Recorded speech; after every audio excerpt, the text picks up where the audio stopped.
everybody. I'm doing something slightly different today, and I'm doing a time lapse of me decorating my sister's birthday cake. Now, this is the first time I've done a time lapse, and there are definitely things that I would do differently in the future, but this is what we have to work with today. And this whole cake took me at least 4 hours to decorate, but it was very large, and I was trying out some new things while I was doing it, which takes significantly more time. So without further ado, here's onto the cake. Alright, so the first thing I'm doing here is putting frosting around the edges of the bundt cake to, in theory, keep the lemon curd filling in. However, because I didn't level this cake, that is not the case, and it's going to be a problem throughout this whole decorating adventure. So now I'm putting the top on and already seeing where things are starting to squish out, and I'm just trying to cover it with frosting. I really should have carved and leveled these cakes before I filled them at all, but I just forgot. This is the first cake I've made in quite a while, and only the second cake that I've covered in fondant. So it was a little bit of flying by the seat of my pants.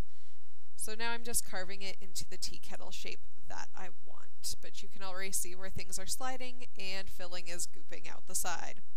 So now we're on to a crumb coat. The purpose of a crumb coat is to hold all the crumbs in.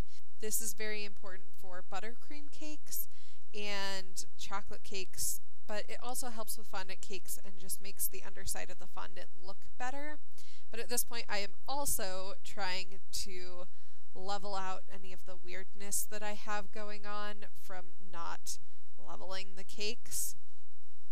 So once this is all finished, you're just going to want to put it in the fridge so that that can chill, so that you don't get crumbs in your next layer when you put that on.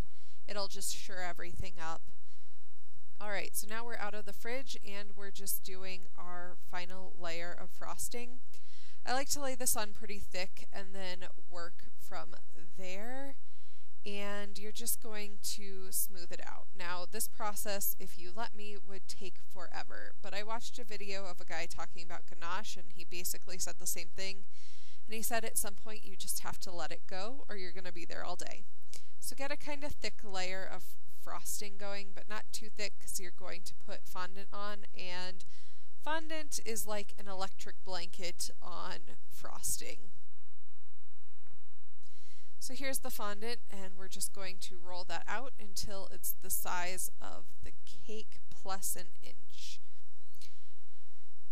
Now here I'm just laying it on top of the cake. Because it's a bundt cake, we're going to want to punch a hole in the center so that it doesn't stretch there. Now I did not roll this in a perfect circle, which I really should have, so I'm going to have to kind of stretch it down that side where it's too short. Now what you should be doing is working in a circular motion, slowly working it down on all the sides. However, do as I say, not as I do, because that is not what I did, and I just put a crease in that I have to work out later. So once this is all sort of leveled out here and pressed around the cake, you don't want to just push it on. The motion of the rubbing up and down will stick the fondant to the frosting. But then you're going to cut off the excess. Now I'm just figuring out where I want the handle and spout to go. You can see the holes for the spout there on the left. Now what I'm doing here is a brushed embroidery technique with royal icing, and what I did was just take a daisy-shaped cookie cutter and press in where I wanted those shapes to go. Now I will say this technique took a very long time. It was my first time doing it, so that's just how I work. Why not try something completely unknown and foreign to me right before I serve a cake to people that I don't know very well? But that's what I'm doing. It took a very long time, but I really liked the end results. Now I'm just putting on the lid of the teapot. That's the only thing on here that was not edible. Now I'm covering the spout with fondant, and I'm about to put that in the cake. This was the second attempt because my first attempt didn't dry in time and they were sagging a lot.